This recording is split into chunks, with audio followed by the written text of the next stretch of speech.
کروں. تصوف شاید اس پر پہلے بھی کبھی بات کی ہے کہ نہیں کی، اب تو اتنا دماغ کام نہیں کرتا. تصوف کیا لفظ ہے جی؟ اور تصوف سے جو متصف ہوتا ہے اس کو کہتے ہیں صوفی. اس کو کیا کہتے ہیں؟ صوفی. تصوف کس چیز کا نام ہے اور صوفی کو صوفی کیوں کہتے ہیں؟ اچھا، یہ پڑھنے کے لیے آپ کے پاس اس عنوان کی انوکھی اور اولین کتابوں میں سے جو کتاب ہے وہ خود داتا سرکار کی کتاب کشف المحجوب شریف ہے. شیخ المشائخ سرکار سیدنا نظام الدین اولیاء محبوب الہی قدس سرہ العزیز، آپ کے ملفوظات شریف میں ہے کہ جس بندے کو پیر کامل نہ ملتا ہو وہ داتا سرکار کی کشف المحجوب شریف پڑھے، یہ کتاب ہی پیر کامل کا کام دے گی.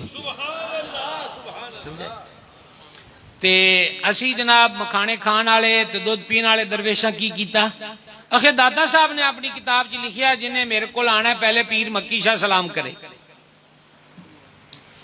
پائی بڈھے ہو چلے ہاں تو کو 500 صفحے نے کشف المحجوب دے کتے پھاڑی لیندے. نہیں سمجھ آئی بات کی؟ کام والی گل دے سنی چپ شاہ نے، کام والی گل دے سنی ساڈے چپ شاہ. میں آپ سے کیا عرض کر رہا ہوں، 500 صفحے کی کتاب مختلف ایڈیشن ہے، تو اتنی زندگی گزر گئی کو پڑھ ہی لیتے کشف المحجوب کو، اول تا آخر دیکھیں اس بات کا کہیں وجود ہی نہیں. ایک دوسری بات یہ ہے کہ کشف المحجوب نہیں تو سوکھا کام کر لیں، حضور فیض عالم کے مزار شریف پہ حاضری ہو، وہ جو کہتے پہلا سلام پیر مکی شاہ ہے، تو حضرت پیر مکی شاہ رحمۃ اللہ علیہ کے مزار شریف پہ جا کے ان کے سرانے جو لو لگی ہوئی ہے اس پر ان کا سن تو پڑھیں کہ وصال اور پیدائش کا کون سا ہے. وہ تو دادا صاحب کے کئی عرصہ بعد دنیا میں آئے ہیں، نہ وہ دادا صاحب سے پہلے ہوئے نہ دادا صاحب کے ہم زمانہ تھے، لیکن آپ سن لئی تو آپ ہی آخدا کہ دادا صاحب نے لکھیا ہوا ہے. دادا صاحب نے کہیں نہیں لکھا ہوا، یاد رہ جائے گا، دادا صاحب نے کہیں نہیں. ویکھ دیاں بہشتی دروازے بھی کنے ہی ہو گئے تے مکی شاہ بھی کنے ہی ہو گئے. سمجھ آ گئی؟ ایک بزنس ہے جو ہمارے اہل سنت میں بزنس مین گھسے ہوئے ہیں، انہوں نے بڑے بڑے طریقوں سے بزنس شروع کیے ہیں. اللہ تعالیٰ سمجھ عطا فرمائے، اللہ تعالیٰ سمجھ عطا فرمائے. تو تصوف پر یہ ایک بنیادی اور پہلی کتابوں میں سے ایک کتاب ہے کشف المحجوب. کشف المحجوب کا مطلب ہے پردے کھولنے والی کتاب. پردے. دادا صاحب فرماتے ہیں یہ کتاب کیوں لکھی؟ دادا صاحب کے مزار پہ حاضر ہونا تو آپ کی تربت انور منور کے ساتھ چھوٹے سائز کے تعویذ ہیں وہ حضرت ابو سعید حجویری کا مزار اندر داتا حضور کے ساتھ ہے. وہ دادا صاحب کے ساتھ آئے تھے غزنی سے، انہوں نے حضور فیض عالم سے عرض کی تھی کہ کوئی کتاب اس موضوع پہ ہونی چاہیے، تو آپ نے لکھا ہے کہ ابو سعید نے مجھ سے کہا ہے اس لیے میں یہ کتاب لکھ رہا ہوں. ٹھیک ہو گیا. دوسرا کتاب لکھنے کی وجہ کیا ہے؟ فرما میرے دور میں بعض لوگوں نے صوفیوں والے کپڑے پہن لیے اور صوفیوں والی بولی سیکھ لی پر اندر کچھ نہیں. پتہ چلا یہ بہروپی 1000 سال پہلے بھی تھے. یہ جو فقیری کے نام پہ فراڈ لگاتے ہیں یہ نئے نہیں ہیں، یہ پرانے چلے آ رہے ہیں. تو دادا صاحب فرماتے ہیں اس لیے میں نے یہ کتاب لکھی ہے تاکہ لوگ پڑھیں کہ تصوف کیا ہوتا ہے اور صوفی کیا ہوتا ہے. تو وہاں پھر آپ نے ایک باقاعدہ باب باندھا. میں اب آپ کو زیادہ لمبی چوڑی دنیا میں نہیں لے جانا چاہتا، مختصر لفظوں میں آپ کو بتا دوں، ایک جامع سی تعریف آپ کے سامنے بیان کر دوں کہ تصوف کیا ہے، صوفی کون ہوتا ہے. تو سوکھا سا آسان سا مطلب یہ ہے دل کی صفائی کا نام تصوف ہے.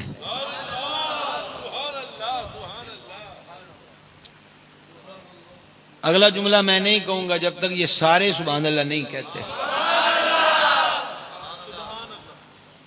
دل کی صفائی کا نام. ہم نے اس جمعے پڑھا داتا صاحب کا پورا ایک چیپٹر جمعے کے موقع پر، طہارت کا چیپٹر، اور یہ آخری حصے میں ہے کتاب کے اندر.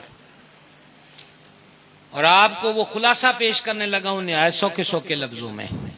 دادا صاحب فرماتے ہیں ایک ظاہر کی طہارت ہے، ایک اندر کی طہارت ہے. طہارت ہماری عوام بولی میں پرانا جو دیہاتی سسٹم تھا اس میں طہارت استنجے کو صرف کہتے تھے، لیکن شرعی بولی میں طہارت نام ہے کپڑے کا پاک ہونا، جسم کا پاک ہونا، اور جہاں عبادت کر رہا ہے یا نماز پڑھ رہا ہے اس جگہ کا، بولیے اس کو کہتے ہیں طہارت۔ کیا کہتے ہیں اس کو بھائی صاحب؟ اور یہ نماز کی 6 شرطوں میں سے پہلی شرط ہے، جو نماز کے داخلے کی 6 شرطیں ہیں ان میں سے یہ پہلی شرط ہے طہارت۔ تو حضور فیض عالم فرماتے ہیں ظاہر کی طہارت تو یہی ہے کہ بے وضو ہے تو باوضو ہو جائے، بے غسلہ ہے تو غسل کر لے، کپڑے پلیت ہے تو پاک کر لے یا وہ اتار کے پاک پہن لے، جگہ نہ پاک ہے تو بدل لے، اس کو پاک کر لے، پاک نہیں ہوتی تو جگہ بدل کے دوسری جگہ پڑھ لے۔ یہ میں خلاصہ پیش کر رہا ہوں۔ فرماتے ہیں ظاہر کی طہارت کے لیے یہ کنوؤں کا پانی ہے، نہروں کا پانی ہے، بارش کا پانی ہے، آج دی لفظ بول لے نلکے کا پانی ہے، پمپ لگایا تو نکلا وہ پانی ہے، یہ ظاہر کی طہارت اس پانی سے ہوتی ہے۔ اندر کا گند کیا ہے؟ اندر کا گند ہے حسد، کینہ، بغض، عناد، شہوت، حب جاہ، ریاکاری، دکھلاوا، یہ ہے اندر کا گند۔ تو حضور فیض عالم فرماتے ہیں ظاہر کی گندگی دھلتی ہے پانی سے اور اندر کی گندگی دھلتی ہے توحید کے پانی سے۔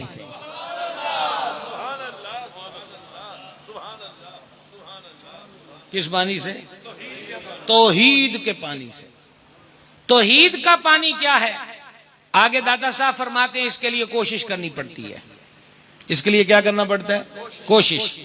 اب ظاہر کی پاکیزگی کیا ہے اور اندر کی پاکیزگی کیا ہے؟ داتا صاحب یہاں اپنے مشائخ میں سے اور آپ میں سے جو قادری بیٹھے ہو نا، یہ قادریہ سلسلے میں یہ غوث پاک سے آگے بزرگ آتے ہیں، قادری ہو رضوی ہو، یہ بابا جی بیچ میں آتے ہیں۔ کون سے؟ سیدنا ابو بکر شبلی رضی اللہ تعالیٰ عنہ، بحر شبلی، شیر حق، دنیا کے کتوں سے بچا، ایک کا رکھ عبد واحد بے ریا کے واسطے۔ سمجھ گئے؟ سیدنا ابو بکر شبلی رضی اللہ تعالیٰ عنہ کے لیے داتا صاحب لکھتے ہیں کہ وہ وضو کر کے نہ مسجد کے دروازے پر آئے، جب دروازے پر آئے تو فرمایا غیب سے آواز آئی ہے، جب مسیطے نہیں بڑھے، غیب سے آواز آئی، شبلی یہ جو تو طہارت کر کے آیا ہے یہ تو گستاخ لوگ ہمارے پاس کر کے آتے ہیں، ظاہر کی طہارت کر آیا ہے، اندر کی کدھر ہے؟ اب ذرا سننا، شبلی مسجد سے پیچھے ہٹے، سیدھے گھر گئے،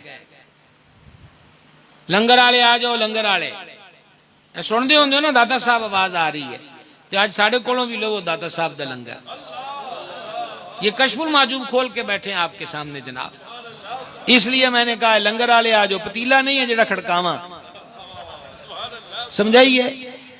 دادا حضور رضی اللہ عنہ لکھتے ہیں کہ شبلی وہیں سے مسجد سے پیچھے ہٹے اور گھر گئے، گھر جا کے کیا کیا؟ ہر شے کل کا کل سامان اللہ کی راہ میں لٹا دیا، ایک کپڑا رکھا نماز کے لیے، اور اگلی بات اس سے حیران کو نے فرمایا 1 سال وہی ایک کپڑے میں نماز پڑھی ہے شیخ شبلی نے، سمجھ آ گئی؟ ایک کپڑا 1 سال، اس 1 سال کے بعد پھر آئے ہیں، اب نام سنو گے تگڑے پیر کا، سید الطائف حضرت جنید بغدادی، جند حق میں گن جنید با صفا کے واسطے، سیدنا جنید بغدادی کی جناب میں آئے تو حضرت جنید پاک نے شبلی پاک کو دیکھ کے فرمایا شبلی اور بڑی تگڑی طہارت حاصل کی ہے تو نے،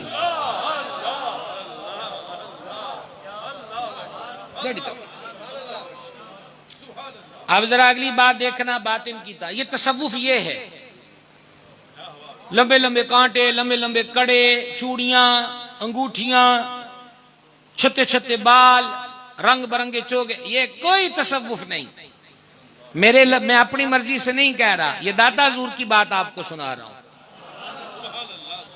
سمجھا گئی؟ ہمارے ہاں تو فقیری کم ہی سوکھا ہے، ادھا پونا کلو لویا لبو، نائی کو لو چھٹی لبو، تو تواڈے ورگے منن والے ہون او ککراں تھلے بابا لبن جانا ہے تے حیا علی الصلاۃ دی آواز سن کے رب دے بوئے تے نہیں آنا، صحیح مسلم میں حدیث ہے، نبی پاک علیہ الصلوۃ والسلام نے فرمایا بندہ سب سے زیادہ اللہ کے نزدیک سجدے کی حالت میں ہوتا ہے، بس سجدے میں دعا مانگو، مسئلہ جھیڑا ہے، کوئی پرابلم ہے، کوئی دقت ہے تو مسجد آؤ، اللہ تعالیٰ کے دربار میں عرض کرو، بزرگوں کا وسیلہ پیش کرو، سمجھا گئی نا؟ نیڑے نہیں آنا، یقین نہیں ہے، وہ جنہ تے یقین ہے وہ آخری بکری بھی قلعے تے بجی ہوئے وہ تو بھی فارغ ہو جاندے ہو۔ یہ کئیوں نے مجھ سے رابطہ کیا کہ بابا جی تھے جی تو انہوں نے کہا کہ تیرا اسی دے پتر جنگلاں چ پھر دیاں تے پہلے تیری کڑائی دینی ہے، اس کر کے سانو کی کراندے ہوندے نے، وہ جڑا اے فون تے پیسے بھیج دے نے، کیش کروا دو فون پر کسی بھی کمپنی کے تھرو، آن لائن پیسہ جو بھیجتے موبائل کے ذریعے، تو نے کہا انہیں 10,000 منگا لیا، 15,000 منگا لیا، تو میں کہا ہوں جناب ساڑھے کول کدھر آئے ہو؟ آخر بابے ہونا دا نمبر نہیں ملتا۔ یہ میں آپ سے مذاق نہیں کر رہا، اور یہ مسجد ہے اور اپنی عادت ویسے بھی نہیں ہے کہ مذاق مسخری کی بات کی جائے، میں آپ کی خدمت میں یہ کر رہا ہوں ہمیں ہو کیا گیا ہے۔ مولا مرتضیٰ شیر خدا کرم اللہ تعالی وجہ الکریم نے فرمایا اپنے بیماروں کا علاج صدقہ دے کے کیا کرو، انہوں جو آن لائن 15,000 بھیجیا تے گوانڈی غریب مسکین نو تھیلا آٹے دا بھیج دیو، دیکھیا کٹ گئی نا سبحان اللہ نا، وہ کملے جے نو 1.25 من بالن بھیج دیتا ہے مچ بالن لئی، کہ بابے ہونا کی کرنا ہے؟ بابے ہونا مچ بالنا ہے، بابے ہونا کا بچہ تیرا کام ہو جائے گا، 11 من بالن بھیج مچ واسطے، دے آگ تے آگ، سوا تے سوا، وہ 11 من بالن وہ بھی ضائع گیا، نہ تھی دے کم نہ پوت دے کم، اس 11 من یا 5 من یا 1 من بالن کے پیسے کسی محلے دار غریب مسکین کو دو، کوئی ضرورت مند بیٹھا ہے وہ اپنی دوائی لے آئے، سمجھا گی؟ یہ کرانے والا گلی کی نکر والا جو ہے اس کا 1150 بل ہوا ہے، آگے اس نے جلی کٹی سنا دی ہے کہ جاؤ نے تو پیسے کوئی شے نہیں ملنی، اس کا بل پے کر دو، او دے دل چو جڑی دعا نکلنی ہے۔ بول توڑے فائدے دی گل کرنا، وگرنہ تو انہوں لوٹ ٹون دا شوق ہوئے تو میں تے بچا نہیں سکتا، میرے پاس تو ایسی کوئی ٹیم نہیں ہے، ہم تو آپ کو اعلی حضرت کے عرس پہ اعلی حضرت کی فکر کی باتیں سنا رہے ہیں۔ اللہ تعالیٰ توفیق دے، اللہ سمجھنے کی اور عمل کی توفیق عطا فرمائے۔ تو بات کہاں سے کہاں پہنچی تھی کہ حضرت شبلی قدس سر العزیز نے کیا کیا؟ سارا گھر کا سامان، اور اگلی بات مجھے نہیں پتا، میں صرف بیان کر رہا ہوں، میرا کوئی دعویٰ نہیں ہے کہ میں سمجھا سکتا ہوں، یہ تو 16ویں جماعت کی بات ہے اور ہم تو کچی جماعت میں بھی داخل نہیں ہوئے۔ دادا سرکار رضی اللہ تعالی عنہ کشف المحجوب میں طہارت کا مفہوم سمجھاتے ہوئے فرماتے ہیں کہ حضرت سیدنا سفیان ثوری رحمہ اللہ فرماتے تھے کہ جب میرے دل میں دنیا کا خیال آئے، جب میرے دل میں دنیا کا خیال آئے تو میں وضو کر لیتا ہوں۔ سناؤ جناب،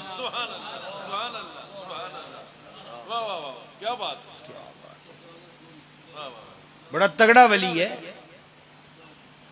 جب میرے دل میں، انہوں نے کہا کہ یہ بھی گاندھی آ گیا ہے، دنیا کا خیال آیا، کیوں آیا؟ انہوں نے کہا بس دیکھیں نا، کہتے ہیں جناب نکسیر پھوٹ گئی، خون نکلا، وضو ٹوٹ گیا، خے آ گئی، اتنی شرطوں میں وضو ٹوٹ گیا، وجود کے کسی حصے سے خون نکلا، پیشاب کا قطرہ، پیٹ سے ریح خارج ہوئی، وضو ٹوٹ گیا۔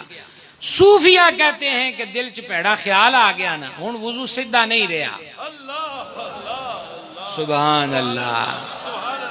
انہوں نے کہا جی چلو وضو دوبارہ کریں۔ یہ ہوتا ہے صوفی، یہ کیا ہوتا ہے؟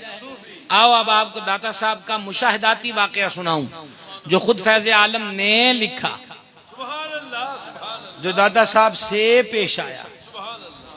حضور گنج بخش فیض عالم رضی اللہ تعالیٰ عنہ فرماتے ہیں میں پیر و مرشد کے ساتھ جا رہا تھا، بارش ہوئی تو کیچڑ بڑی تھی، تو جو بھی رفقا ساتھ تھے تو وہ جو چپلیں تھی وہ ان کی اس گارے میں، اس کیچڑ میں دھس گئیں اور آلودہ ہو گئیں، اور بعضوں کے کپڑوں پہ بھی چھینٹے پڑے تھے۔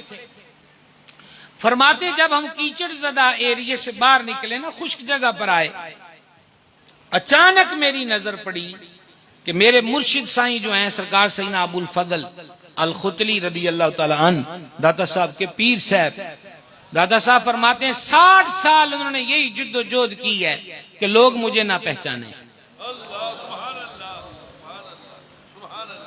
کیا کہیں آپ سے. اس کا ترجمہ پتہ کیا ہے؟ اس کا ترجمہ یہ ہے چل بلیا چل اوتھے چلیے.